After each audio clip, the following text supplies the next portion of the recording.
y otros temas de la semana. Y ahora con las nuevas medidas, es un tema más que fresco, fue el monotributo. Idas y venidas, desesperación de la gente, locura por parte de los contadores que ya no sé si tendríamos que catalogarlos como una profesión de riesgo por lo que están. Colapso en la página de la AFIP.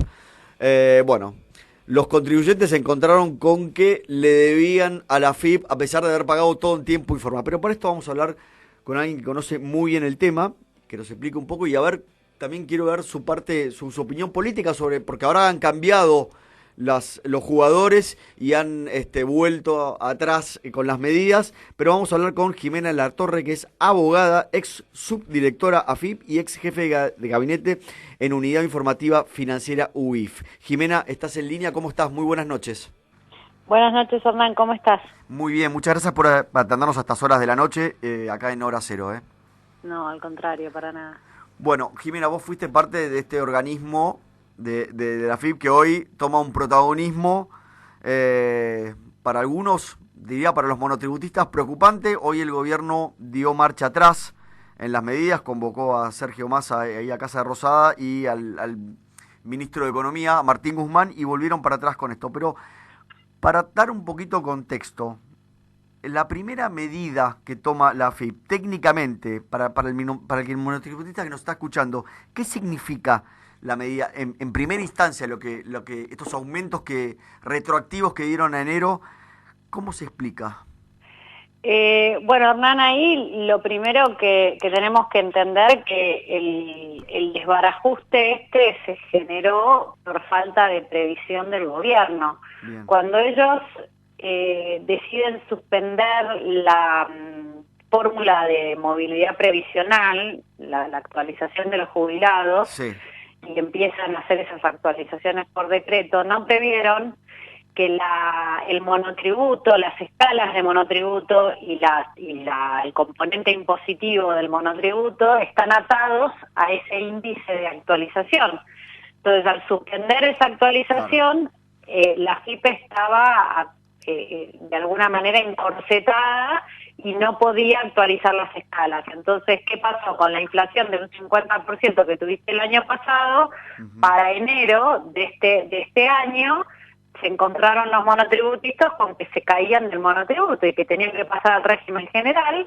Sí. Y eso, para cuando se dieron cuenta tarde, sacaron una ley recién en abril, con efecto retroactivo, que tampoco previeron el efecto retroactivo que le estaban dando. Tal vez tendrían que haberle dado efecto retroactivo a la escala, pero no al componente impositivo. Claro. La cuota del monotributo le tendrían que haber dado efecto a partir de la entrada en vigencia de la ley. Lo que compone, ¿no?, la cuota del monotributo. Claro, porque vos tenés los topes de facturación, ¿no? Sí. Vos sos una categoría hasta un cierto tope de facturación. Si vos te pasás, o subís de escala, o si llegaste a la escala más alta, te vas al régimen general, ¿no? Bien. Esas escalas, si vos no las actualizás al ritmo de la inflación que tenés, rápidamente el monotributista se cae del monotributo. Claro, sale. Entonces esas escalas las tenés que actualizar.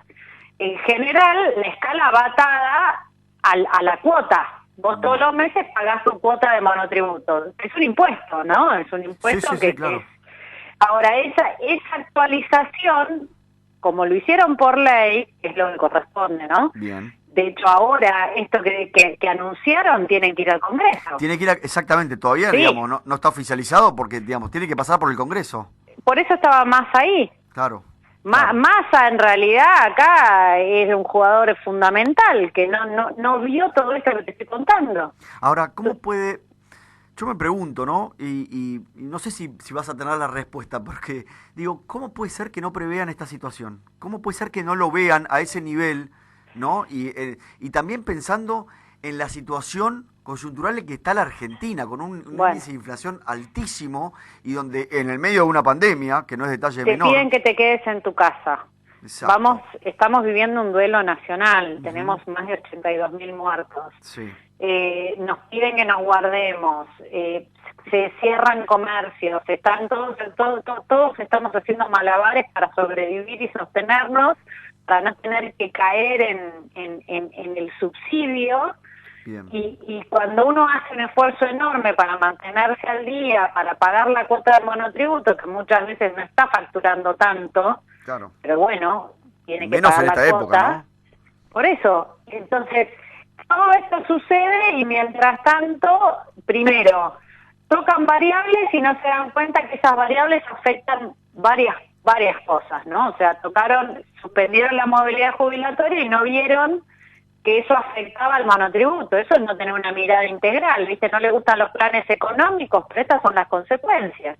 Claro, claro. Y después tenés que cuando llegan al Congreso, de vuelta, o sea, no son capaces de tener un mínimo de empatía, pero ¿qué le vamos a pedir al Congreso cuando tenés a una Cristina Fernández de Kirchner y a un Sergio Massa que se acaban de subir los sueldos? Bueno, esta es otra historia, ¿no? Un 40%, no. Entonces, ¿qué le podemos pedir empatía? No. ¿Qué sé yo? Ahora, te pregunto, si haciendo un poquito de futurología, ¿no? Y pensando un poco, digo, si este no fuera un año electoral, ¿vos creés que hoy hubieran vuelto atrás con esta medida? Seguramente no, porque necesitan recaudar a toda costa. El costo fiscal de no cobrar este retroactivo no es muy alto, con lo cual no hay ahí un incentivo muy grande. Yo creo que acá hubo más un problema de imprevisión, ¿no? Esto es lo que pasa cuando tenés un gobierno de científicos chapuceros. Sí, claro. Ahora, esta reunión que tuvieron hoy en Casa Rosada, el presidente Sergio Massa, presidente de la Cámara de Diputados, y el ministro de Economía, tiene que pasar, como bien explicabas, por el Congreso. De pasar por el Congreso y que se apruebe y demás, ¿qué significaría técnicamente este retroceso o esta vuelta atrás? Lo que tenemos que ver ahora es cómo escriben esa ley, ¿no? Pero ¿Vos decís la letra chica? Bueno, a ver qué es lo que hacen. Lo lógico sería, yo si estuviera en lugar de ellos, la escala, esto de cuál es el tope de facturación para no tener que subir de escala o para no caerte del monotributo, yo la dejaría retroactiva enero, porque si no, van a terminar de vuelta afectando un montón de monotributistas. O sea, claro, no tienen que llevar todo a partir de julio. Claro. Tienen que llevar solo la cuota del monotributo, el impuesto, no el tope de facturación, no el tope de facturación, claro, que lo dejen retroactivo. Exacto, se entiende.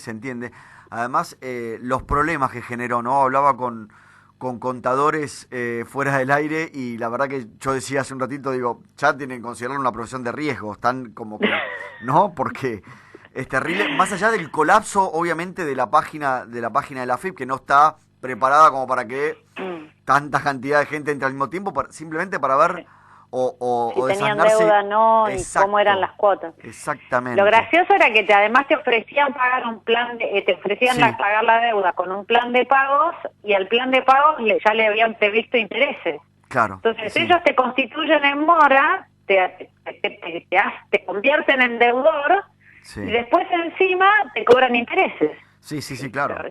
Y volvemos a decir lo mismo, ¿no? En un contexto de la Argentina económico muy grave, en el medio de una pandemia, y por otro lado que deberíamos estar pensando en cómo hacemos para reactivar la economía, cómo hacemos para salvar a esos monotributistas que de alguna manera son la gallina de los huevos de oro. Y son nosotros somos los que contribuimos con los impuestos. Los motorcitos de la economía. Claro que sí. Realmente no se entiende. Y por otro lado, vos lo nombraste, por otro ves el Congreso de la Nación con unos aumentos de sueldo del 40%. Vuelvo a decir, en este contexto, la verdad que no se entiende bien cuál es el mensaje que quieren dar. Ahora, bueno, volverán atrás, pero ya han generado bastantes esto, problemas. Hernán. Nosotros tenemos cero crédito internacional, nadie nos va a financiar nada porque estamos al borde del default, está el relojito corriendo con el Club de París, tenemos este plazo de 60 días, pero no sabemos qué va a pasar, no sabemos qué va a pasar con el FMI, así que imagínate que a nosotros no nos presta nadie. No, tenemos que cerrar primero los acuerdos con nuestros acreedores, correcto. Por otro lado, los impuestos, que es la otra manera que tiene el Estado de financiarse, lo único que hacen es atacar al que paga el impuesto. ¿Por qué? Porque le suben el impuesto a las sociedades, el impuesto a las ganancias, que son las sociedades las que dan el empleo. Le bajan el impuesto a los trabajadores y lo anuncian con bombos y platillos, pero todavía no sucedió. Bien. Estamos esperando. Te suben el monotributo de manera retroactiva. Sí, claro. Entonces, al final, esa reactivación económica que estamos necesitando urgente que se genere, no pasa. ¿Y cómo entonces se financia en ese aumento del 40% de los sueldos del Estado? A través de la maquinita. Sí, porque no hay otra. La emisión monetaria. Y claro. Es la única, que obviamente que... Es la única que te queda. Está comprobado, salvo algunos economistas como Fernanda Vallejos que te dicen que no genera inflación o demás, ¿no? Mirá, cuando vos tenés el nivel de emisión monetaria que tenés, lo único que haces es, ahora lo están tratando de absorber a través del ELIX, sí. Pero esto se corta, o sea, la bola de nieve de intereses que están pagando ahora sobre esos LELIC, llega un momento donde, porque los LELIC, ¿a dónde los colocan? En los bancos. En los bancos, claro. Y claro, pero ese LELIC, ¿con qué plata compra el banco el LELIC? No, claro. Con la plata de los que están, de los ahorristas que tienen la plata en el banco. Que tienen la plata guardada en el banco, sí. Y en un año electoral, ¿qué suele suceder? ¿Te quedás en pesos o compras dólares? No, claro. Y entonces cuando cuando vaya la gente a buscar su plata, ¿dónde va a estar, van a tener que vender las LELIX, otra vez tenés billete en la calle, ¿eso es inflación o suba de dólar? Sí. No hay otra. No, y vuelvo a decir, digamos, donde todavía seguimos y estamos discutiendo, ¿no?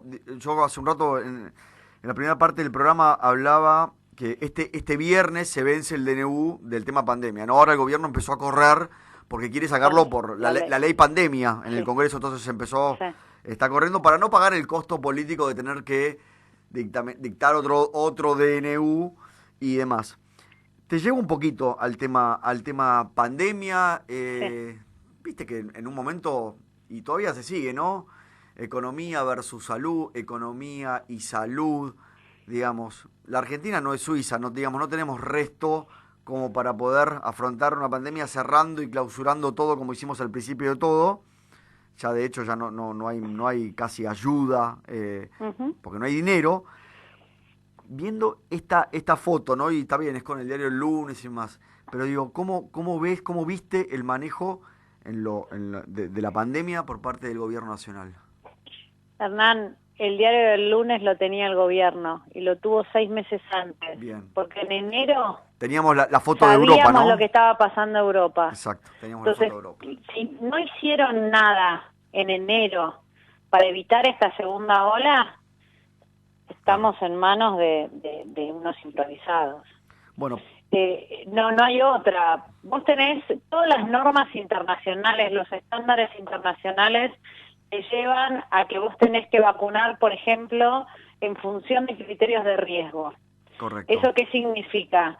Que vos tenés que vacunar de manera prioritaria a aquellos que están más expuestos a riesgo, ergo, personal de salud, sí. Y por otro lado, aquellos que pueden correr riesgo de vida, entonces adultos mayores, con morbilidades, los que etcétera. tengan, claro, enfermedades ¿Qué hace el personal estratégico? Eso no es un criterio que en un estándar internacional, ni la Comisión Interamericana de Derechos Humanos, nadie estableció ese criterio como un criterio sanitario válido para priorizar una vacunación. Claro. Además yo pienso también, Jimena, digo, Viste que también hay una parte de gobierno que habla del discurso, ¿no? De las grandes riquezas, los poderosos.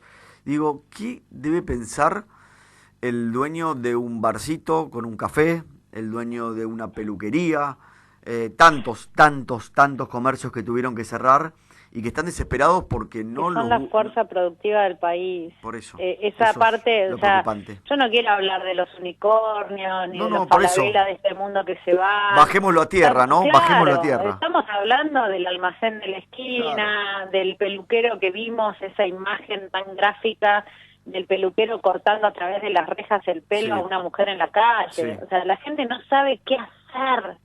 Yo camino al conurbano y ni te cuento cuando hablamos de la educación. Tengo situaciones de familias que lo que estamos tratando y patrocinando desde el espacio de abogados que yo al que pertenezco es pedir que por lo menos se les garantice la virtualidad. Ya no estamos hablando de clases presenciales. Estamos diciendo, hay gente... Pero hasta eso llegamos, ¿no? Entonces, claro, ya pedir la virtualidad. Que tiene un teléfono y tiene 7 hijos conectividad. Y que no se puede conectar con los maestros. Entonces, la brecha, el drama educativo que estamos viviendo, que es la educación la que nos nivela y la que nos permite esa proyección como seres humanos, la superación, todo eso no está sucediendo. No está sucediendo. Y la clase media somos los afortunados que tenemos a nuestros hijos en clases virtuales. Sí, pero no es la realidad de todo el país. Pero no es la realidad de este país. No, cuando claro. tenés un niño de cada 4, el observatorio de UCA lo promocionó hoy, 1 de 4 come por día. 1 de 4 come por día. Y estamos, digamos, tenemos que cruzar la General Paz, no estamos hablando de lugares recónditos. Estamos hablando del conurbano. Sí, claro. No me estoy yendo a Chaco, a Formosa. No, seguro. Jimena, de acá a... Bueno, tenemos este año elecciones de medio término y ya cerrando para no molestarte más a las 9:30 de la noche, que es un horario complicado. No te preocupes que tengo agradeciéndote, por supuesto. ¿Vas a jugar en las próximas elecciones? ¿Dónde vas a estar? ¿Desde dónde? Yo en este momento soy una ciudadana comprometida, que lo que quiero como abogada, que es el granito de arena que yo puedo aportar, es defender la Constitución Nacional, nuestros derechos, nuestras libertades, y como un ciudadano más estoy ahí. Bien. La verdad que no estoy pensando en candidaturas. Bien, desde tu espacio. Y me das el pie y te hago ahora sí la última, ¿no? Sí. ¿Vos crees, viste que se habló de presos políticos o políticos presos? ¿Cuál es tu visión de eso? Y estoy hablando de Amado Vudú, Luis Delía en su momento, ¿no? Que se los trataron de victimizar desde, no digo todos, pero desde varios sectores. Mira, el caso de Amado Vudú es paradigmático. Yo ahí tenemos desde el espacio de abogados que integro y desde Bases Republicanas, que es una ONG que presido, hemos pedido explicaciones al juez obligado. Le redujeron la pena por hacer unos cursitos. No lo puedo creer eso. Lo mandaron a su casa y le preguntaron cómo quería cumplir su condena, porque pobre, tiene 2 hijos menores. Ahora, si ¿Dónde está la igualdad en la ley? Eso te iba a decir, si eso fuera parejo para todos, digamos, está bien.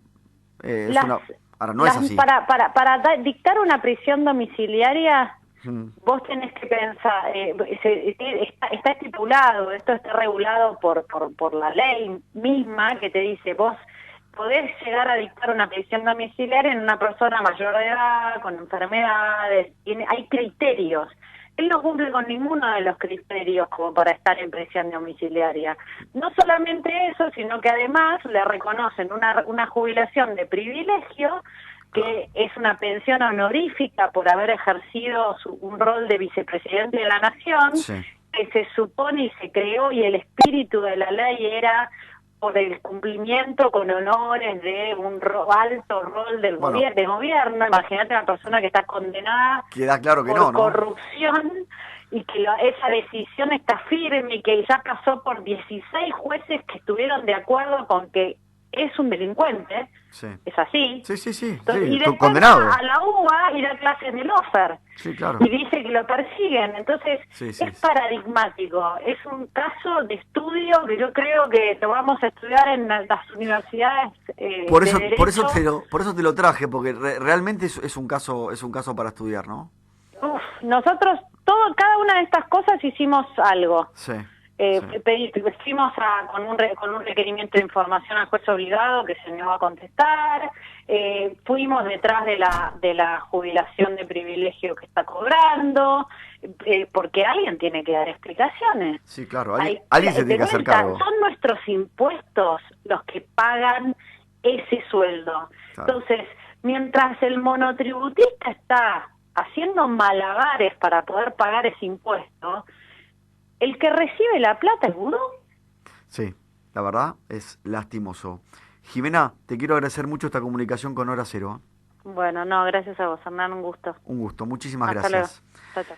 Fue Jimena de la Torre, abogada, ex subdirectora AFIP y ex jefe de gabinete en Unidad Informativa Financiera UIF. Bueno, hablando un poco de, justo hoy vino la contramarcha del gobierno en el tema monotributo, lo explicó alguien que perteneció al organismo de la AFIP, lo explicó muy bien y también vimos la pata política de todo esto.